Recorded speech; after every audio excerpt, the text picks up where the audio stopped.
Listo. Bueno, vamos a darle inicio a la sexta conferencia de las tres columnas. Hoy vamos a ver desde esta de la columna de la redención.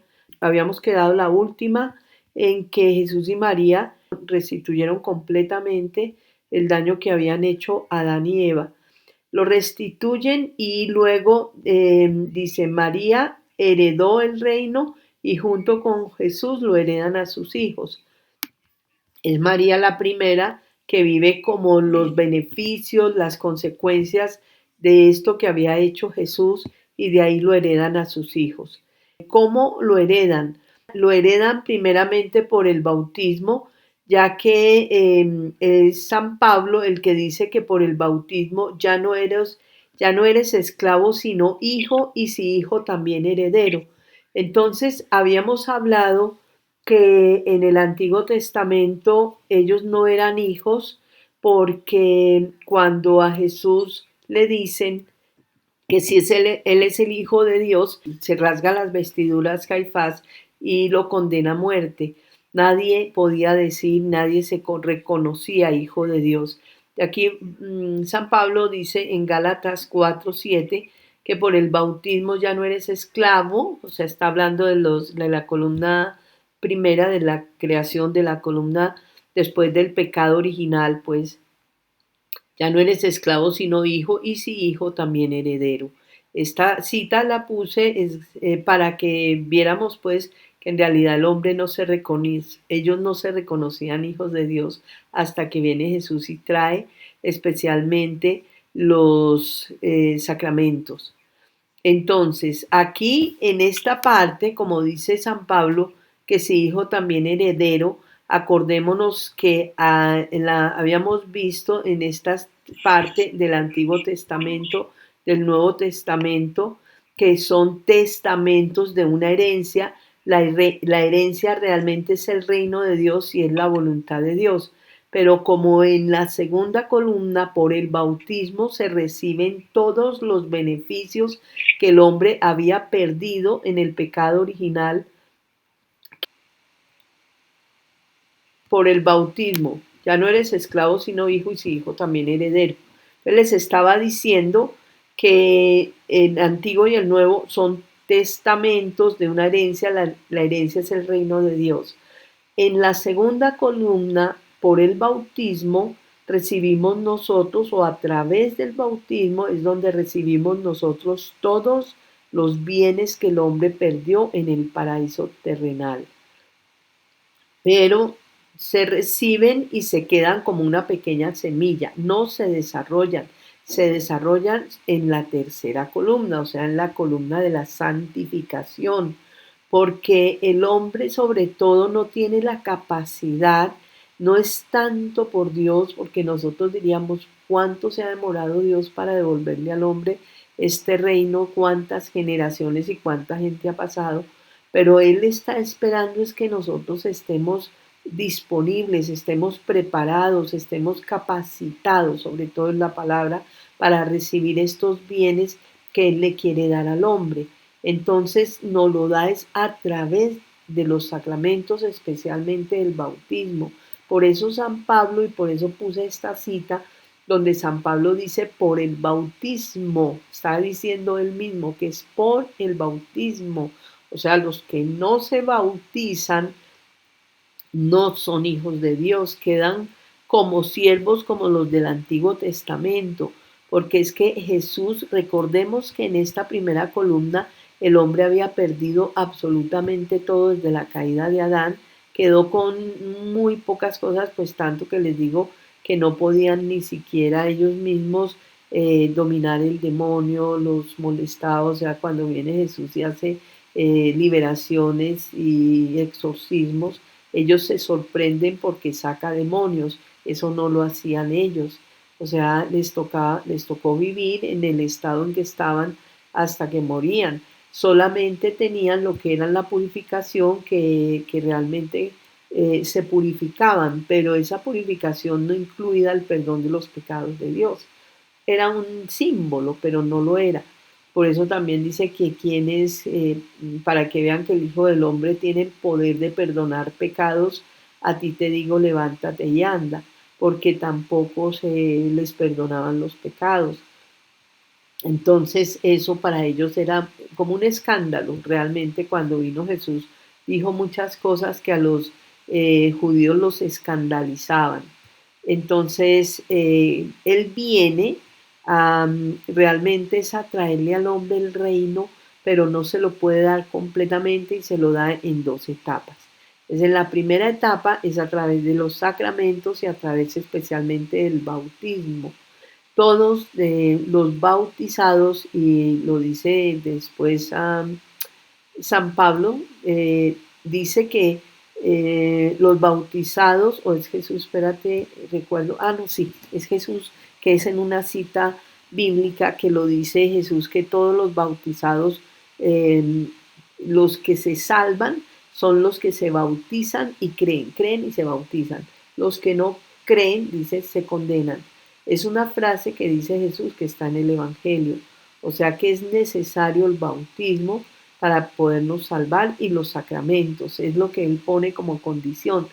Y es natural, o sea, él es como decir el que pone las reglas ya que Él viene y vive una pasión, muerte y resurrección muy dolorosa, se entrega totalmente, derrama hasta la última gota, paga por todos nosotros y luego la manera en que Él dice que podemos recibir las gracias que Él adquirió para nosotros a través de su vida, pasión, muerte y resurrección, son los sacramentos y el primer sacramento es el bautismo y es a través de este bautismo que nosotros recibimos las gracias.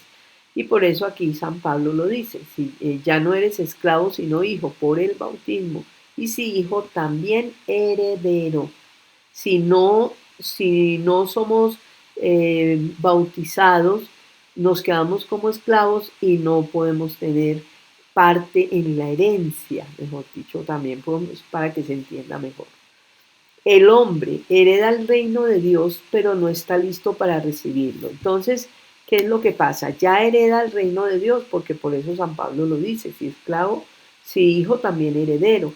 Entonces, sí, hereda el reino de Dios, es lo que dice San Pablo. Pero el hombre no está listo para recibirlo. Era lo que yo les decía en la conferencia anterior, que es que el hijo se queda pequeño, como si fuera el hijo de un gran millonario, que este hijo millonario, digamos, hereda toda la herencia del padre, el padre muere, todo es de él, todo le corresponde a él y tenía grandes propiedades, empresas, pero él no tiene la capacidad, entonces no está listo para recibir la herencia, está pequeño, no puede tomar decisiones, no puede tomar posesión de la herencia y en ese momento es cuando estamos nosotros en esta segunda columna, es algo así. Y por eso es que Jesús a Nicodemo le dice, si hablándoles de las cosas de la tierra no entendéis, mucho menos puedo hablaros de las cosas del cielo. ¿Qué quiere decir esta frase de Jesús cuando está hablando con Nicodemo? Él le está diciendo, eso es en Juan 3, 1, 12, le está diciendo Jesús a Nicodemo que le dice que, como diciendo, si yo les quiero hablar de las cosas del cielo, eso fue lo que en realidad Jesús le quería decir a Nicodemo y a todos nosotros a través de Nicodemo. Yo les quiero hablar de las cosas del cielo. ¿Cuáles son las cosas del cielo? El reino de Dios en la tierra. De hecho, los escritos de la Divina Voluntad, Jesús los llama libros de cielo, lenguaje de cielo.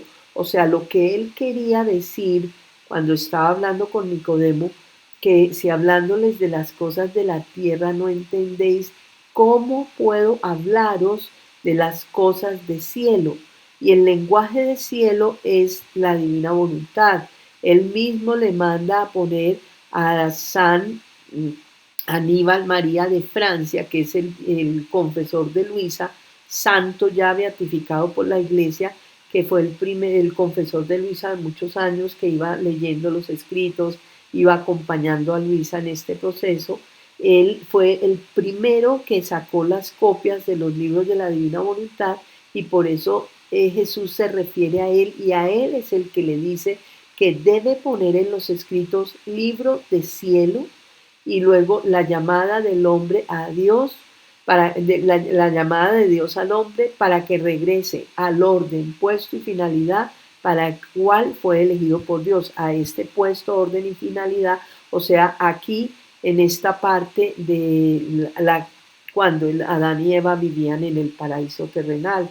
Entonces es Jesús que le dice a San Aníbal María de Francia, que era el confesor de Luisa y el primero de todos que empezó a difundir estos escritos, los multiplicó, sacó copias cuando todavía Luisa estaba viva y de ahí donde salieron los primeros 19 volúmenes, porque hasta ahí él se muere cuando ella está haciendo el volumen 21, entonces, o el volumen 20 y empezando el 21. Entonces, por esa razón es que él le pone libro de cielo, porque Jesús a Luisa le dice, y Jesús también, Luisa le dice, pero ¿por qué me das a mí estos conocimientos y no se los das a la iglesia? Pues a la iglesia se lo estaba dando, pero a través de Luisa. Son los modos de Dios.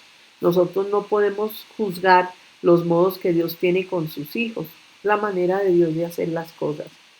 Y entonces, claro, ahí es en el momento donde Jesús le explica a Luisa, le dice que no, que era el tiempo, este era el tiempo y que él la escogió a ella para darle este conocimiento que realmente es el lenguaje del cielo que él quería decirle a Nicodemo.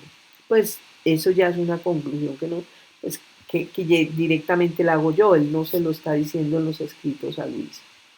Pero es evidente porque lo llama lenguaje del cielo y además porque es la herencia que nos quiere dar a nosotros de los dos testamentos, Antiguo y Nuevo Testamento. Luego entonces dice que aquí dice entonces Jesús a los apóstoles, o sea, a Nicodemo le había dicho, si hablándoles de las cosas de la tierra no entendéis, mucho menos puedo hablaros de las cosas del cielo, porque él quería hablarle al hombre de las cosas del cielo, pero no podía porque el hombre estaba muy pequeño. Y aquí le dice a los apóstoles, tengo muchas cosas que deciros todavía, pero ahora no podéis con ello. Esto está en Juan 16, 12, 13. ¿Qué quiere decir esto también? Que Jesús sí quería decirnos estas cosas de cielo, pero cuando dice ahora no podéis con ellos, es que el hombre no estaba capacitado y necesitaba un proceso, y ese proceso es porque el hijo es como decir, el hijo antes de la mayoría de edad no tiene la edad suficiente y no tiene la capacidad suficiente para recibir los bienes que Jesús le quiere dar al hombre. Entonces, como dice Lucas en el capítulo 2, versículos 51-52, refiriéndose a la humanidad de Jesús, porque era la humanidad de Jesús. Recuerden que Jesús es la segunda persona de la Trinidad, es la sabiduría increada, la sabiduría infinita, no podía crecer más, pero la humanidad de Jesús sí, y eso lo explica, eso sí lo dice Jesús en los escritos, que era su humanidad lo que crecía en sabiduría, en edad y gracia. Igual la iglesia tenía que crecer en sabiduría, en edad y gracia para poder recibir nosotros y nos tocó ahora, digamos que ya ha crecido 2000 años, ya ha recibido la gracia y la edad. ¿Cómo ha crecido la iglesia?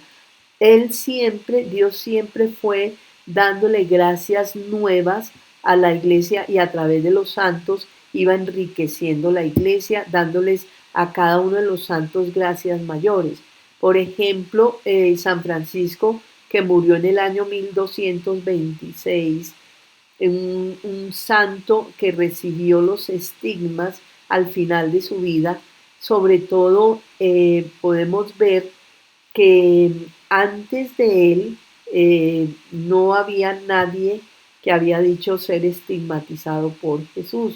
Entonces, y la iglesia reconoce que el primero es San Francisco de Asís, que recibe los estigmas, las marcas de Jesús. Y fue claro para la iglesia una novedad muy grande verlo a él, que lo conocían, que era un grandísimo santo, y verlo con los estigmas, con las señales de los clavos y los pies del costado. Entonces decían que la llaga del costado, entonces decían que pues reconocen que San Francisco por la santidad que tenía, porque era un gran santo, había recibido esa gracia de Dios. Dios tiene unos modos con la iglesia y con el hombre, es de que le va dando a los santos gracias especiales, que al primero que le da la gracia le toca un sacrificio mayor, le toca sufrir casi, pagar, digámoslo entre comillas, porque el que pagó todo fue Jesús. Jesús es el redentor realmente. Entonces, sin embargo, nos da una participación a nosotros y en el caso de los santos, les hace vivir un sacrificio, un sufrimiento más especial para que esto consigan gracias que Él después va a dar a la iglesia más fácilmente a los que vienen detrás. Hoy en día la gracia de los estigmas es una gracia gratuita, se llama gracias gratis dei, que Dios la da gratuitamente al hombre, no necesita una vida de santidad, solamente que Dios la da y la da para que el hombre a través de esa gracia se santifique. Ya son gracias que Él da a muchas personas, se las ha dado, pero se las da con el fin de que a través de esa gracia se santifiquen las personas. Ya no es que tiene que tener una vida de mucha santidad para darle los estigmas. El primero fue San Francisco de Asís, después vino el Padre Pío, que se conoce por la iglesia sacerdotes franciscanos de San Francisco, que por ahí empezó la orden, y Padre Pío, que era franciscano. Bueno, viene otra gracia muy grande que Jesús le da a la iglesia, más grande todavía, que se la da a San Juan de la Cruz y a Santa Teresa de Ávila, los dos doctores de la iglesia, nacieron o vivieron en el año 1400, no recuerdo bien 1400 qué, pero eran más o menos de esa época, y ellos reciben la gracia del matrimonio místico. Era el matrimonio de ellos con Dios, pero también les tocó muy duro, muy duro, tanto que a San Juan de la Cruz casi lo matan los mismos compañeros de, y lo iban a matar, realmente lo iban a matar, martirizándolo, golpeándolo, lo tenían en una celda, los carmelitas calzados, porque él empieza con Santa Teresa de Ávila, la orden de los carmelitas descalzos, que eran de una vida de más oración, de recogimiento, de penitencia, de claustro. Entonces, los otros no querían esa vida y lo quieren desaparecer porque no querían que él hiciera lo que hacía, pues, de hacer esa vida de oración, de crecimiento espiritual. Y entonces en ese momento ellos reconocen, o sea, no quieren, y también a Santa Teresa la llevan a la Inquisición, eh, inocente también ella, y, y entonces son los dos muy perseguidos y sufren mucho. Sin embargo, mientras ellos vivían esos sufrimientos, vivieron también esta gracia del matrimonio místico, donde tanto San Juan de la Cruz como Teresa de Ávila le hablaban al amado esposo del alma. ¿A dónde te escondiste, amado mío, y me dejaste con gemido? Dice San Juan de la Cruz.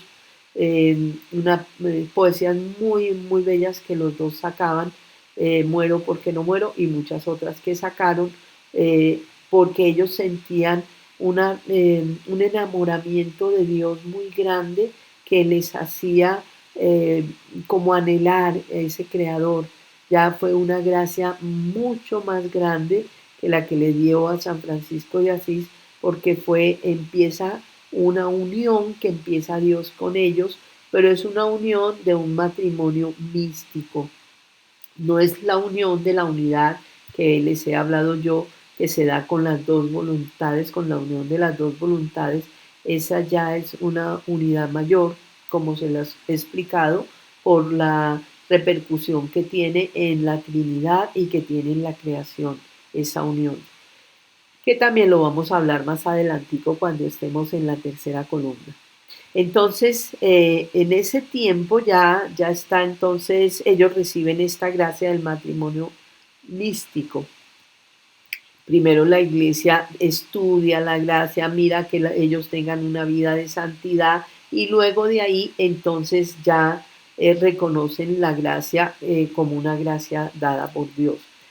Pero llega Conchita Concepción Cabrera de Armida y ella está haciendo sus ejercicios espirituales, que son los que ella hacía cuando Jesús se le revelaba y le hablaba de muchas cosas, que Monseñor Luis María Martínez estaba con él.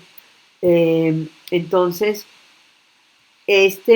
monseñor que fue arzobispo primado de México, que le pidió que le diera a él también la gracia para poderla guiar, porque en una reunión, ella va a hacer un retiro y le dice Jesús, prepárate porque te voy a dar una gracia muy grande, le dice a Conchita, y entonces Conchita le dice, ¿cuál? La del matrimonio místico, y Jesús le contesta, oh no, esa te la di hace mucho tiempo.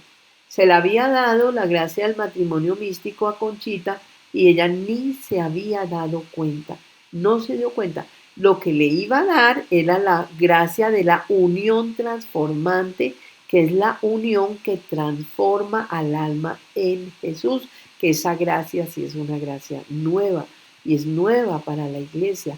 Y los últimos santos que están llegando a la iglesia son los que van llegando con esas nuevas gracias hasta que la iglesia empieza a reconocer que sí, que realmente Dios le ha dado esa gracia y que le está dando a las personas, a las almas que Él quiere. Entonces se la da Conchita, se la da Monseñor por intercesión de Conchita, se la da también, pues obviamente a Luisa, eh, y también por ejemplo, a esta Dina Belanger que decía que la Trinidad me da nuevas luces, donde ella empieza a decir que un solo grado de conocimiento de Dios supera todos los sufrimientos, de eso hablamos en la primera conferencia. Esta Dina Belanger, Jesús la llamaba mi pequeño otro yo, así le decía Jesús a Dina Belanger, mi pequeño otro yo. Entonces también le había dado esa gracia, no en la plenitud que se la da a Luisa, pero sí es como participación de esa gracia que va él como confirmando a su iglesia en varios santos, santos que no se conocen, que viven costumbres, lenguajes, culturas, todos muy diferentes, pero y viven muy lejos, en distintos continentes inclusive, y sin embargo así Dios les da la misma gracia y va confirmando de esta manera a la iglesia que esas son las gracias que Él quiere ahora darle a la iglesia. Y por eso también Monseñor Luis María Martínez, arzobispo primado de México, escribe el libro que se llama Ser Jesús y Ser Jesús para el Padre. Y varios libros escribió Monseñor donde él hablaba de esta gracia de, de la unión que transforma el alma en Jesús, de la unión transformante lo llamaba él. Bueno, Jesús enseña al Padre Nuestro. Aquí miren que tenemos en las dos columnas, primera y segunda, hay un tono más oscuro del resto de las columnas. Eso significa que se puede leer también horizontalmente. Entonces, en la primera columna termina el reino de Dios. En realidad no terminó el reino de Dios. Dios, es como decir, terminó para el hombre, y pues en realidad han pasado 6.000 años y el hombre no ha tenido el reino de Dios. Viene Jesús a traer el reino, pero lo trae, pero no lo deja, y ahí es lo que vamos a ver ahora. El reino de Dios quedó como suspendido para darlo Dios aquí en la tercera columna. Pero digamos que en esta segunda le da al hombre como, le da las gracias que quedan como una semilla que no se desarrolla. Entonces termina el reino de Dios, donde empieza el reino de Satanás. Ahora les voy a decir una cosa.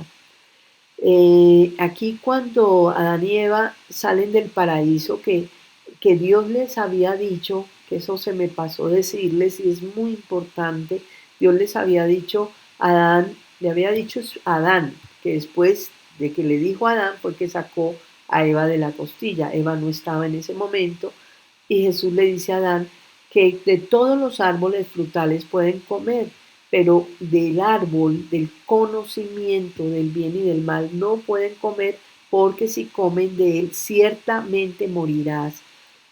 ¿Por qué se lo decía Jesús? Uno cuando oye esas palabras, uno cree que es un castigo de Dios que nos da como castigo la enfermedad y la muerte por haber pecado el hombre en el paraíso terrenal. Y no es así. El hombre salió de Dios perfecto. Dios es un ser que es muy, muy hermoso y muy bondadoso, muy, muy, muy sensible, muy bueno, nos ama con locura, que somos nosotros los que hemos sido infieles, los que no hemos hecho las cosas como Él ha querido y como deben ser. Entonces resulta que cuando el hombre desobedece a Dios es el primer pecado, el pecado original. Desobedece a Dios y entra en el hombre las pasiones, las miserias, las debilidades, porque además comió del árbol del conocimiento del bien y del mal. Y le entra al hombre las pasiones, las miserias. ¿Qué fue en realidad lo que sucedió? Él peca y en ese pecado le abre la puerta al demonio. ¿Quién lo hace? Lo hace el hombre. Cuando él peca, porque todas las enfermedades vienen del pecado, de una y de otra manera, siempre vienen del pecado. Hay que, en medio de este proceso de perdón que nosotros hacemos, pues vamos trabajando los pecados capitales y muchas cosas, y mucha gente se ha sanado, entre ellas yo y Sara también. Entonces, ¿por qué? Porque estamos haciendo un proceso de poner en borrón y cuenta nueva. Eso no lo vamos a tratar aquí. Pero lo que les quiero decir es que el hombre le abrió la puerta al demonio con el pecado, porque al pecar, y siempre nosotros lo hacemos, pecamos, es abrirle la puerta al demonio. Mucha gente es natural, pero es falta de conocimiento, que quiere sanarse, pero eso también nos pasó a nosotros también, nos ha pasado. Quiere uno sanarse rápido, yo me quiero sanar, pero no quiere hacer el trabajo que hay que hacer para sanar. Y no se puede, porque lo que trajo la enfermedad fue el pecado. Si yo me quiero sanar, tengo que salir del pecado y tengo que perdonar para poderme sanar. Entonces no es simplemente quitar una enfermedad así como así. Por eso Jesús dice, para que vean que el Hijo del Hombre tiene en la tierra poder de perdonar pecados, a ti te digo, levántate y anda, porque para sanarlo tenía que perdonarlo. Entonces, y así lo hace con nosotros. Es un proceso. Por eso este perdón es perdón de Dios. Buscamos el perdón de Dios a través de la confesión, y también nosotros perdonamos al prójimo. Es en dos sentidos. Bueno, entonces aquí, ¿qué pasó? Que fue el hombre el que le abrió la puerta al demonio y al mismo tiempo al pecado, o sea, al pecado, después al demonio y a la enfermedad y a la muerte. Entonces, por eso el hombre murió, o sea, muere y muere físicamente, perdió y se enferma, que no era lo que Dios quería, perdió ese estado en que Dios había creado al hombre y lo había hecho inmortal de cuerpo y alma. Pero el alma sí no perdió esa inmortalidad, no, ese estado inmortal, perdón. En cambio, sí lo pierde, eh, el hombre no pierde el estado inmortal, pero, pero sí muere, o sea, el estado inmortal lo pierdes en el cuerpo, mejor dicho. Bueno. Bien, entonces, eso pues para que nosotros reconozcamos que no es que Dios nos castiga porque quiere castigarnos o porque se enojó, no. es que somos nosotros los que nos buscamos los problemas, las enfermedades, abriéndole la puerta al demonio con el pecado. Bueno, entonces aquí cuando están en el paraíso terrenal, hay un anuncio de la redención en Génesis 3:15 cuando le dice Dios a Adán y a Eva y a la serpiente que la descendencia de la mujer aplastará la cabeza de la serpiente. Él estaba anunciando esta venida de Jesús, que es, nos enseña, cuando él anuncia en Génesis 3:15 que la cabeza, que la descendencia de la mujer aplastará la cabeza de la serpiente, está anunciando la redención, está anunciando que van a venir o que va a venir alguien que va a aplastarle la cabeza a la serpiente, o sea, al demonio, porque el hombre ya le había dado poder y le ha seguido dando poder a través del pecado. Entonces viene, está anunciando que es que viene alguien, no dice quién. Luego él, a través de los profetas, Dios a través de los profetas fue confirmando este anuncio. Y hay profetas que hablan de la venida de Jesús y hablan de la primera y la segunda venida de Jesús. Entre esos está Oseas, está también Isaías, porque a Isaías lo llaman el protoevangelio, porque habló muchísimo de la primera y de la segunda venida de Jesús. Esto se habla mucho en el Adviento, porque precisamente el anuncio de Génesis 3:15 es cuando se anuncia, ya sabemos que viene y dura 4000 años el Adviento, yo ya les había dicho esto. Y luego aquí, cuando Jesús nos enseña el Padre Nuestro y nos hace pedir el reino, que es lo que viene acá, esto es el anuncio del reino, de que va a venir el reino. Y Jesús al Luisa le dice que cuando él enseñó el Padre Nuestro y nos hizo pedir, venga, venga, y hace énfasis en ese venga a nosotros tu reino, es porque el reino no había venido, él no lo dejó instaurado, había o debe venir. Por eso dice, venga a nosotros tu reino. Él dice, yo no hago cosas inútiles. Y si yo les enseñé a pedir que venga el reino es porque el reino no había venido. Entonces, él dice, venga a nosotros tu reino, nos enseña a pedir el reino y aquí es donde nos anuncia un, digamos, un cambio, una venida del reino y ese reino viene a través de la voluntad, porque decimos nosotros, venga a nosotros tu reino y hágase tu voluntad aquí en la tierra como en el cielo. Eso lo vamos a explicar mejor en esta tercera columna, qué significa cada cosa, pero aquí es lo que les quiero decir, que en Génesis 3:15, cuando dice que la descendencia de la mujer aplastará la cabeza a la serpiente, anuncia la segunda columna, que es la redención y la santificación, pero no lo llama así. Anuncia que va a venir alguien que va a aplastar la cabeza a la serpiente y es en esta columna que vienen Jesús y María a aplastar la cabeza a la serpiente, porque en realidad son los dos. Y aplasta la cabeza a la serpiente y nos enseña a nosotros a pedir el reino que ya cuando llega, ya el reino de Dios es lo que nos dice a nosotros que ya viene.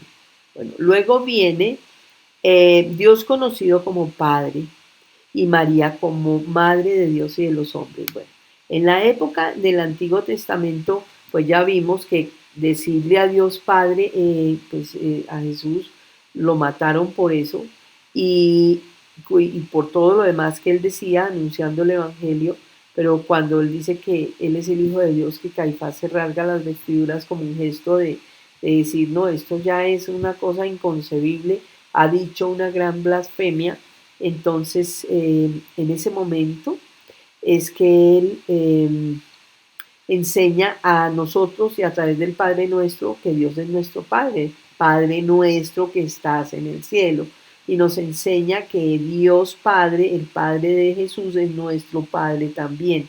Ellos no conocían eso, ellos conocían un Dios que les hablaba y les oían una voz y los guiaba, pero no conocían a Dios como Padre.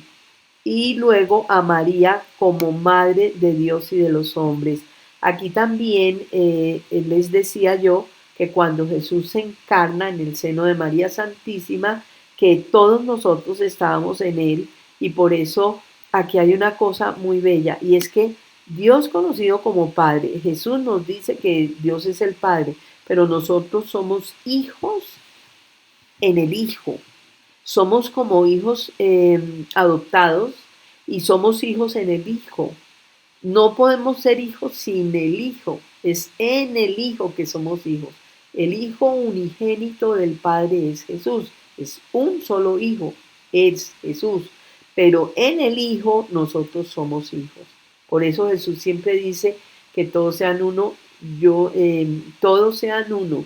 Yo como en ellos y tú en mí, yo en ellos y tú en mí para que sean perfectamente uno. No somos nunca nosotros hijos del Padre sin Jesús. Es en Jesús que somos hijos del Padre. Y también hijos de María. Ahora, de María, ¿por qué? Él les había dicho por eso, porque en Él somos, nos movemos y existimos. La humanidad de Jesús es como todos nosotros estamos ahí. Y él cuando se encarna en el seno de María Santísima, ahí entró Jesús, la segunda persona de la Trinidad en esa humanidad pequeña, y entramos nosotros en Jesús dentro del seno de María. Nos llevó todos esos 9 meses a nosotros también, junto con Jesús y en Jesús. Entonces también somos hijos de María en el Hijo, lo mismo, hijos de María en el Hijo, porque Jesús nos llevó a ella, en el seno de María también nos llevó. Entonces es madre de Dios y madre de los hombres. María no se conocía, nos dejó una madre. Otra cosa que importante es que Dios todo lo hace perfecto, todo lo hace bien. Y Él creó un papá, una mamá y unos hijos. Entonces eso es lo que forma un hogar. Él no nos iba a dejar sin madre porque eso sería como dejarnos los huérfanos de mamá, y nos dio una madre extraordinaria que es María Santísima, nuestra madre, hermosa. Y en este tiempo es real y verdaderamente que María es el arca, mejor dicho, tenemos que unirnos a María, y es con María que vamos a llegar al reino. Sin María es muy difícil, es con ella que podemos llegar a este reino. Bueno, Jesús crea la iglesia. Jesús crea la iglesia es que él en todo lo que vino a hacer fue crear la iglesia. Hay una parte aquí que viene a hacer con esta primera columna, que es que como hace Dios las cosas de manera, que lo hace Él de esa manera, pues, que es que a los judíos, que eran los que tenían el templo se acabó. Digamos que los judíos ahora tienen solo el muro de las lamentaciones del templo. En ese templo era donde se hacían sacrificios y de animales, y que ellos hacían sus sacrificios. Ya no está ese templo, o sea, no es de ellos, sí está, pero no es de ellos. Y tienen el muro de las lamentaciones, nada más. Y a los sacerdotes del pueblo de Israel, en medio de todo este, digamos, de todo este proceso del Antiguo Testamento, terminaron matándolos, acabaron con todos los sacerdotes del pueblo de Israel. O sea que no hay nadie que nombre sacerdotes en el pueblo de Israel, porque ya venía Jesús, que vino a instaurar la iglesia, la nueva iglesia, la iglesia católica, donde él fue dejando a los apóstoles como sacerdotes y obispos, a Pedro como papa y a los sacerdotes como obispos. Deja a María como madre de la iglesia. Siempre María es la madre, la reina. Está siempre, Dios no la deja a un lado, ella está ahí con él. Entonces Jesús crea la iglesia, deja a María como madre de la iglesia y deja a Pedro como cabeza de la iglesia, como primer papa, y a los apóstoles los deja como los primeros obispos. Porque son obispos. ¿Por qué son obispos? Los obispos son los que nombran sacerdotes, y entonces los obispos eran los apóstoles que nombraban nuevos sacerdotes, los que iban saliendo, y de ahí se fue formando la iglesia. Eh, También, bueno, por eso del pueblo de Israel se acaba, digamos que termina la era de o el tiempo de los sacerdotes del pueblo de Israel, porque ya él instaura la Iglesia Católica, la crea, la, la, la forma y nos enseña a nosotros pues todo lo que tiene la Iglesia. Él deja los sacramentos. Hay partes de la Biblia donde claramente Jesús instituye los sacramentos. Lo que pasa es que lo hace de una manera, digamos, no como con una solemnidad que, digamos, nosotros, uy, se creó este sacramento, ¿no? Por ejemplo, cuando una vez le preguntan a San Juan que si le pregunta por él, que si él es el Mesías, y él dice, no, que él bautizo, yo bautizo con agua, pero vendrá otro que tiene poder que bautizará con espíritu y fuego, dice. Entonces ahí es donde va, él mismo dice que Jesús va a bautizar con fuego. Jesús les enseña a los apóstoles, obviamente, a bautizar y les dice que, que bauticen por todo el mundo y que vayan bautizando. Y luego también dice que a los que crean y se bauticen se salvarán y a los que no crean se condenarán. Son palabras de Jesús, no son cosas que nosotros debemos entrar en discusión porque Él es muy misericordioso, pero son sus palabras hablando del valor que tienen los sacramentos y empezando por el bautismo, porque les dije que a través de los sacramentos es que Él nos devuelve todos los bienes que recibió el hombre en el paraíso terrenal. Pero que en la segunda columna, mientras el hombre esté en el destierro, el Dios no reina, porque el hombre en el destierro está dominado por las pasiones. Yo les decía que Jesús decía que el destierro es un lugar donde las pasiones tiranizan al hombre. Entonces es ahí, en ese destierro, que el hombre está tiranizado pues por las pasiones y no entra, no es todavía, no es el reino de Dios hasta que el hombre vuelva al paraíso terrenal. Mejor dicho, se los digo de esto porque como vienen dos formas, una espiritual y otra física, en la forma física es cuando venga después de la gran tribulación y todo el mundo lo va a ver y entrar al reino, pero viene también espiritualmente y espiritualmente nosotros lo podemos recibir ya a través de la divina voluntad, pero para eso tenemos que reconocer a Dios como nuestro rey, darle a Él el puesto de rey y nosotros morir a la voluntad nuestra y que sea todo en la voluntad de Dios, que Él sea el que gobierne nuestra vida completamente. Esa es la manera. Si yo lo hago, yo vivo el reino. Si no lo hago, no lo vivo, porque ya lo puedo empezar a vivir porque Él ya quiere que así sea, pero de una manera espiritual. Bueno, entonces aquí deja los sacramentos, luego cuando instituye también el sacramento del sacerdocio de la Eucaristía, el jueves santo, cuando hace la primera consagración de la Eucaristía, le dice a los apóstoles, haced esto en memoria mía, les dice lo mismo, que ellos deben hacer lo que él está haciendo, ya ese día, que es por eso reconocen el día del jueves, es el día de los sacerdotes, porque ese día él instituye esos dos sacramentos de la Eucaristía y también el de la, la orden sacerdotal. Y viene uno que falta aquí, que es cuando Él está resucitado, entra a visitar a los apóstoles y les dice la paz con vosotros y luego les dice ir por el mundo, proclamar la buena noticia, el Evangelio, que es la buena noticia que ya Jesús vino, que redimió. Realmente si nosotros comprendiéramos lo que eso significa, es la mejor noticia del mundo lo que Jesús ha hecho por nosotros. Y les dice, vayan y proclamen la nueva noticia.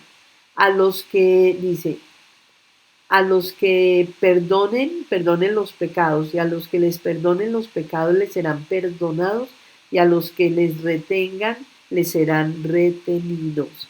Ahí instituye también el sacramento de la confesión y le da la orden a los sacerdotes, pues a ellos que ya eran obispos, de que hicieran esos mismos sacramentos que él había hecho, o sea, la institución de la Eucaristía. Entonces ya ellos podían celebrar la Eucaristía, consagrar, y les da también la tarea de perdonar pecados. Entonces todo eso lo hace. Viene entonces ahora, deja los sacramentos. A través del bautismo en los sacramentos el hombre participa de nuevo de la vida divina, de la vida de Dios en el alma, ya es a través.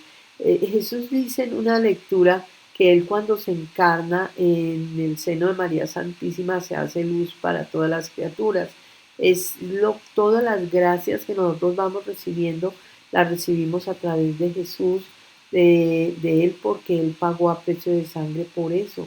Y entonces ya participamos nosotros de la vida divina, que es la vida de Dios en el hombre.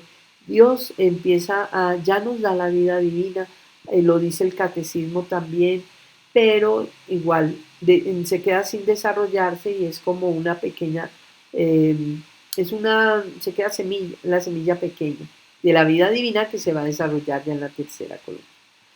Luego, por el bautismo se quita la mancha del pecado original, pero no la concupiscencia. Habíamos visto también, como acuérdense que como está gris, aquí decíamos hereda la concupiscencia en la primera columna, pero aquí dice en la redención, pues cuando Jesús viene, dice por el bautismo se quita la mancha de pecado, dice el catecismo, pero no la concupiscencia, porque el hombre sigue con esa concupiscencia que es la tendencia al pecado, que no se la va a quitar y realmente no a través sino de esta tercera columna que lo vamos a ver después, cómo es que nosotros podemos tener esa gracia.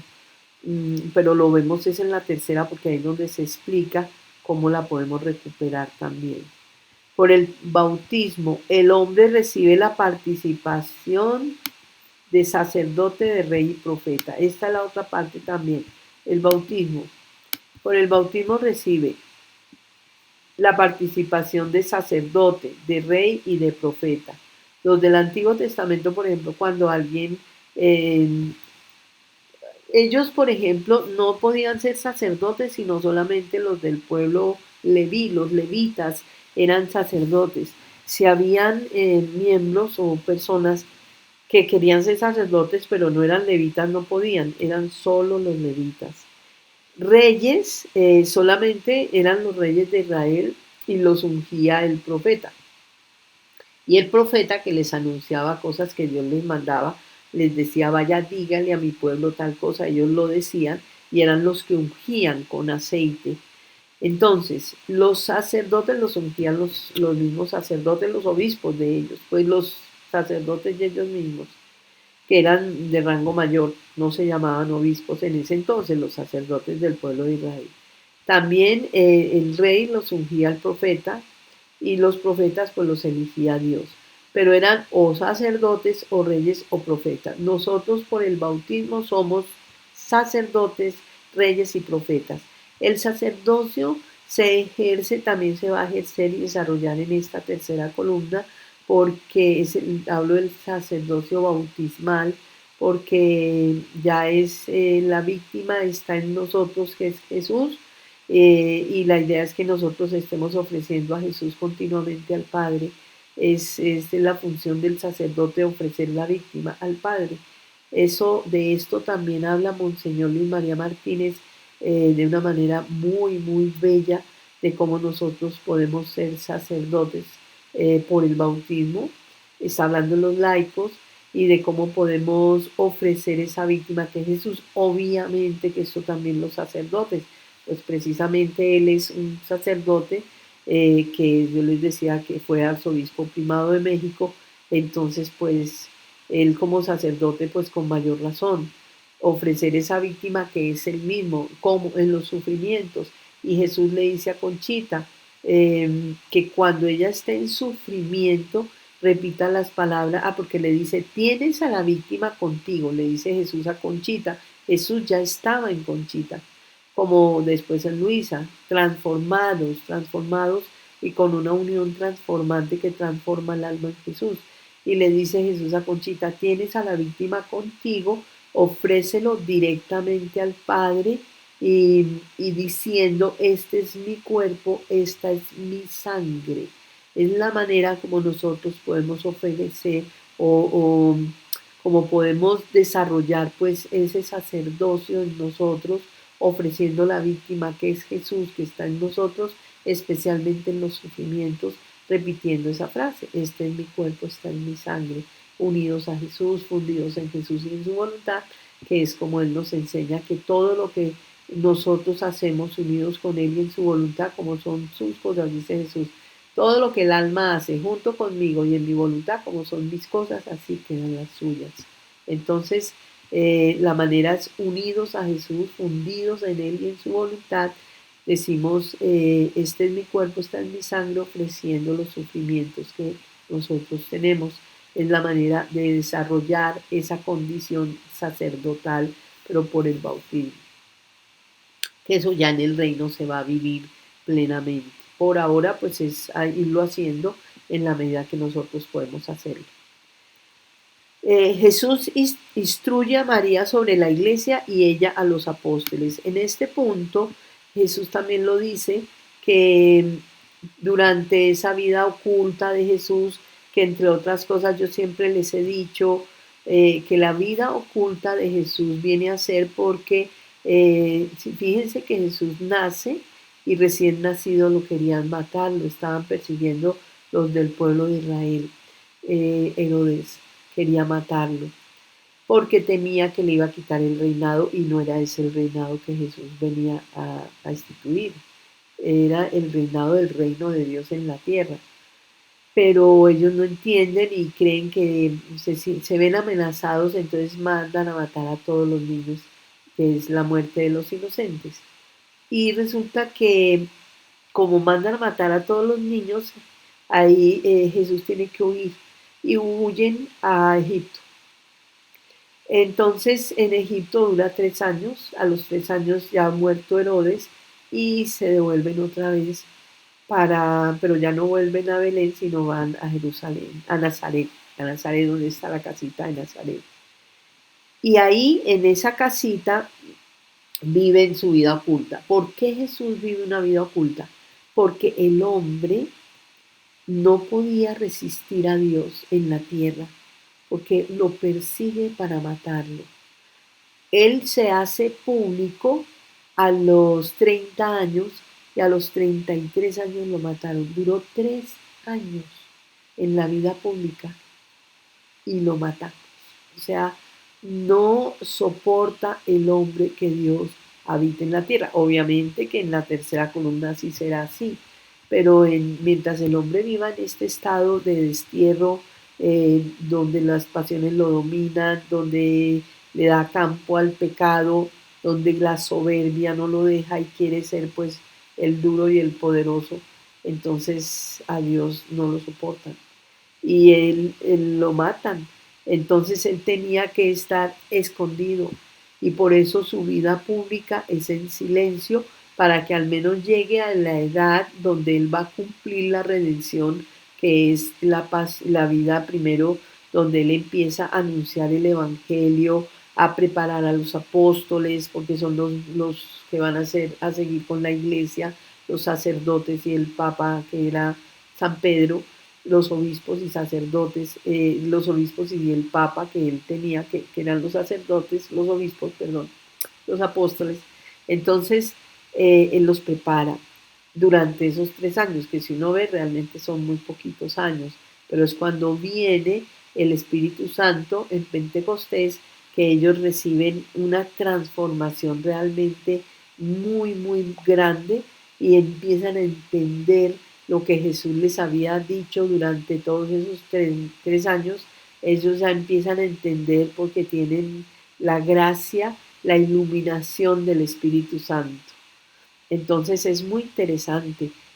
Nosotros en esta tercera columna, que es la santificación, estamos esperando un segundo Pentecostés, que viene después del gran aviso. El gran aviso es un estado que lo llaman también la iluminación de conciencia, está muy cerca, no sabemos qué tanto, pero sí está cerca, donde todos nos vamos a ver cómo nos ve Dios, y ahí sí vamos a reconocer que realmente somos pecadores y que no hemos hecho la voluntad de Dios, no hemos vivido como Dios ha querido que vivamos.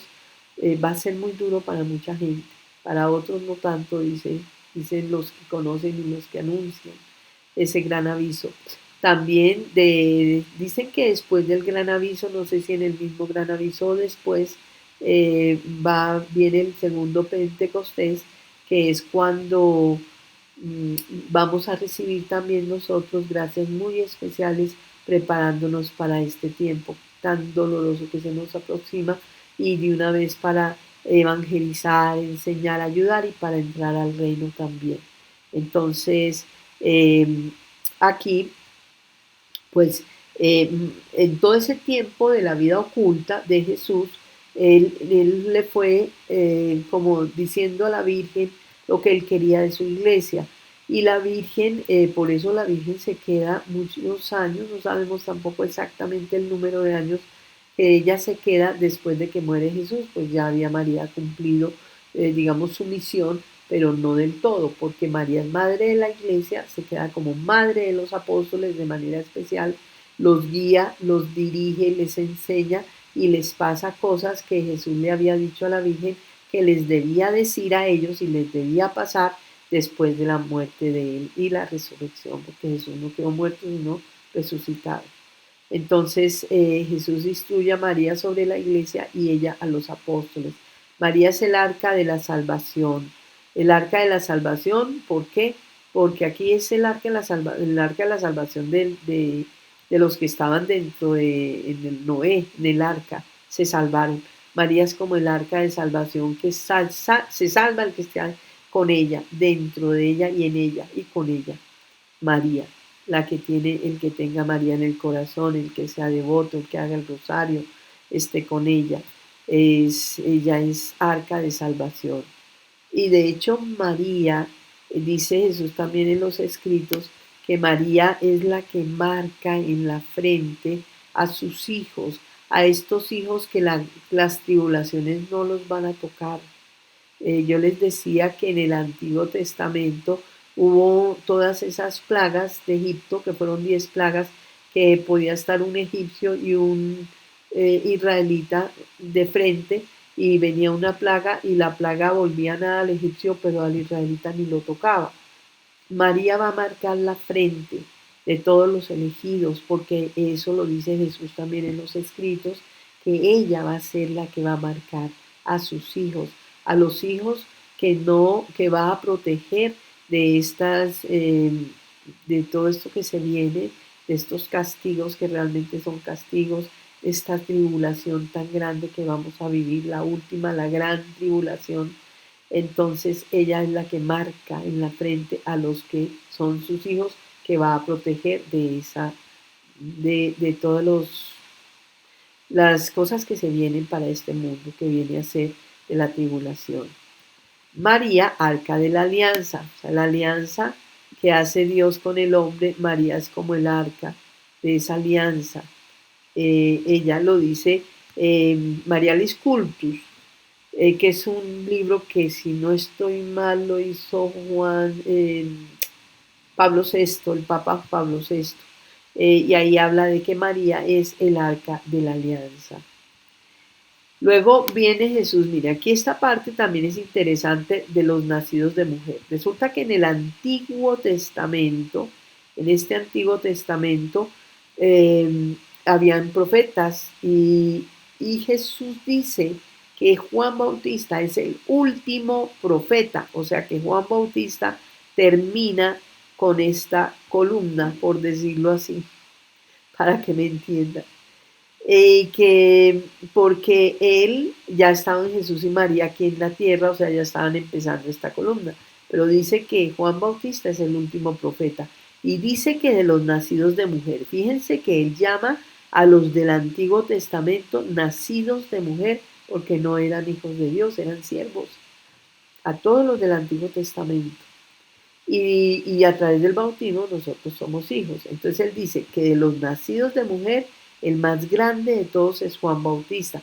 ¿Por qué Juan Bautista? Porque Juan Bautista recibe la gracia en el seno de Isabel cuando María va a visitar a su prima Isabel, que le dice: cuando escuché tu saludo, mi hijo brincó, y porque recibió la gracia del Espíritu Santo. Él tuvo ahí una manifestación muy grande, tuvieron ahí, o la tuvo Isabel, y el niño se movió y recibió la gracia, porque la gracia la trae Cristo. Ellos no tenían la gracia, los del Antiguo Testamento. La gracia la trae Cristo, la gracia es Cristo.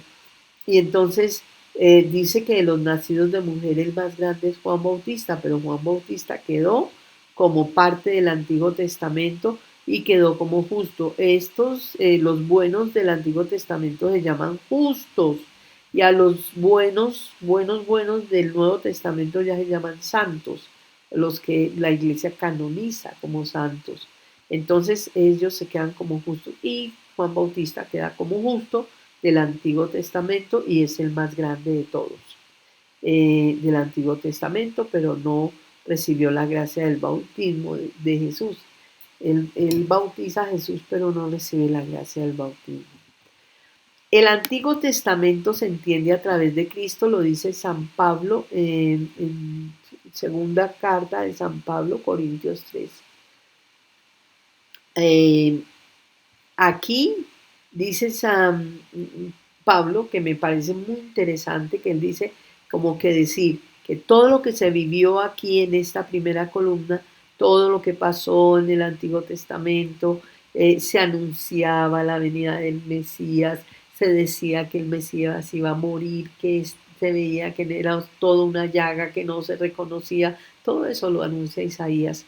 Y él dice que esto solo se entiende a través de Cristo, claro, porque Jesús cumple, viene a darle cumplimiento a todas esas profecías. Entonces los del Antiguo Testamento, o sea que el Antiguo Testamento se entiende a través de Cristo, pero dice que los judíos cumplieron las escrituras sin saberlo. Ellos no se dieron cuenta que estaban cumpliendo las escrituras, que estaban realmente cumpliendo o haciendo lo que se anunciaba en las profecías. Mucho de eso va a pasar en este tiempo, que ya está sucediendo, ya están sucediendo profecías que se anunciaban de muchas cosas que están pasando y muchas más que van a pasar. Y mucha gente ni siquiera se ha enterado que ya estamos en un cambio, que estamos en un momento muy, muy difícil de la historia. Hay mucha confusión, la gente no sabe lo que está pasando, no entiende lo que está pasando, y realmente es que está todo alborotado porque estamos el cambio de la segunda a la tercera columna de la redención a la santificación. Entonces, por eso viene un cambio fuerte, y esto porque Jesús dice: barreré la tierra porque no son dignos de estos portentos de santidad. Y el Apocalipsis dice que 2/3 de la tierra van a desaparecer. Entonces, de eso se trata. Se van a cumplir las escrituras en nuestras narices, y muchos no se darán ni cuenta, sino ya después, si es que sobreviven a esta gran tribulación. No sabemos qué va a pasar, pero es lo que se anuncia. La pasión, muerte y resurrección de Jesús, que es la eh, segunda purificación con sangre. Pasión, muerte y resurrección, segunda purificación con sangre. Les había dicho que la primera purificación fue el diluvio aquí en esta primera columna. La segunda purificación es la pasión, muerte y resurrección de Jesús, que Él es el que sufre, Él es el que derrama su sangre, y con su sangre purifica todo lo que el hombre había hecho con el pecado, todo pasado, presente y futuro, y la hace con su sangre. Y la tercera purificación será con fuego, fuego del alma interior, del Espíritu Santo, fuego del amor, y el fuego que la tierra se va a incendiar en muchas partes. Va a haber mucho incendio y mucho fuego en la tierra. Bueno, viene entonces lo que es La reina madre quiere a sus hijos que vivirán como ella en la divina voluntad. Esto es una lectura de los escritos, que ella quiere ya por fin, y lo dice, que por fin quiere ver a sus hijos que van a vivir en la divina voluntad, que los quiere con ella, que quiere hijos que se asemejen a ella y que ella pueda hablar con ellos de tú a tú, que los pueda abrazar, que los pueda besar, que pueda decir estos hijos son como yo que viven de voluntad divina. Entonces ella quiere a sus hijos que vivan como ella. No es posible que ella, siendo madre de todos nosotros, siempre va a ver a sus hijos enfermos, paralíticos, cojos. Yo hablo ciegos, hablo en forma espiritual, que la forma espiritual lleva también a la física, pero ese es en realidad que nosotros somos, somos así. En el destierro el hombre vive así. Entonces ella por fin quiere a sus hijos que vivan como ella de voluntad divina. La redención es salvación y la divina voluntad es santificación. Entonces, ¿qué pasa? Todo lo que el hombre vive en esta columna es para salvar su alma. Y la divina voluntad es santificación. Aunque tenemos santos en la segunda columna, Jesús dice que los santos de la segunda columna, o sea, de la redención de este tiempo, brillarán como estrellas en el cielo. Pero los que vivan en su voluntad, como es Jesús dentro del alma, brillarán como soles. Entonces es la santidad más alta al final de los tiempos. Sí, es la santidad más alta al final de los tiempos porque es Jesús en nosotros. Por eso nosotros le damos muerte a nuestra voluntad, a nosotros mismos, para que Jesús sea en él. Entre más muerte le demos a nosotros mismos y a nuestra voluntad, él más puede reinar. Como le dice a Conchita, Concepción Cabrera de Armida, muere, bórrate, muere y desaparece, que quiero poseerte con la plenitud de un Dios. O sea, para que Él tome posesión de nosotros, nos posea como quiere, que sea Él el que reine en nosotros, debemos desaparecer, borrarnos, como pasar un borrador enfrente de nosotros. Y es así como Él quiere, por eso nos enseña eso. Entonces la divina voluntad es santificación, la redención es salvación, la divina voluntad es santificación. O sea que la divina voluntad es ya nos la da aquí para que el hombre se santifique y sea santo como Dios es santo y brille en el cielo como un sol y no como una estrella. Y él hace comparación de que las estrellas se eclipsan ante el sol, se desaparecen. En el día no es que las estrellas no estén, están, pero no se ven porque la luz del sol es tan brillante que los opaca. Y por eso hay, en este tiempo del Adviento hay una plegaria eucarística de la Santa Misa que dice, ayúdanos a preparar la venida del reino hasta que nos presentemos ante ti santos entre los santos, por encima de los santos. Ayúdanos a preparar la venida de tu reino, de esta tercera columna, hasta que nos presentemos ante ti santos entre los santos. Dice, es una plegaria eucarística de la misa, le pueden poner atención y verán que la encuentran. Bueno, dice, el fin primario de la redención es la santificación. Es que sí, eso sí. El fin primario de la redención es la santificación. ¿Qué significa esto? Que Jesús vino a redimir al hombre para luego llevarlo a la santificación. Él dice, yo no vine solamente a ver al hombre así como a medias, que un día está bien, al otro está mal, que lo dominan las pasiones, que sigue pecando, que sigue en dificultades. Yo vine a santificar al hombre. Vine a la tierra y pagué a precio de sangre, entregué mi vida, todo lo que hice lo hice para llevar al hombre a la santificación, que es la tercera columna, no para el estado en que nosotros vivimos y conocemos, no hubiera venido, dice, sino es porque el hombre va a regresar a ese estado de origen, donde era esta primera columna al principio cuando vivían Adán y Eva en el paraíso terrenal. Si no es por eso, él no viene. Si era solamente para que el hombre viviera como viven estas dos columnas en el destierro, no viene. Él viene es para llevar al hombre al estado de origen, para darle la santidad y la justicia original que perdió por el paraíso terrenal, para santificarlo.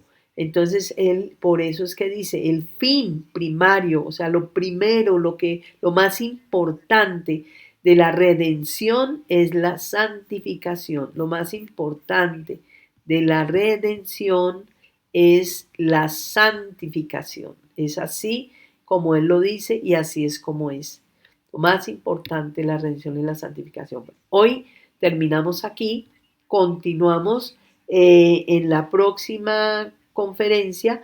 Vamos a empezar a hablar de Luisa y de esta tercera columna que verdaderamente es extraordinaria y les digo, está lleno de citas bíblicas para explicar a través de la Biblia, de las Sagradas Escrituras, Antiguo y Nuevo Testamento, del catecismo y doctrina de la Iglesia, la divina voluntad, que es en realidad eso, pero es el reino de Dios en la tierra y lo que se viene para el hombre en este tiempo, que es lo que Jesús habla en los escritos de la divina voluntad.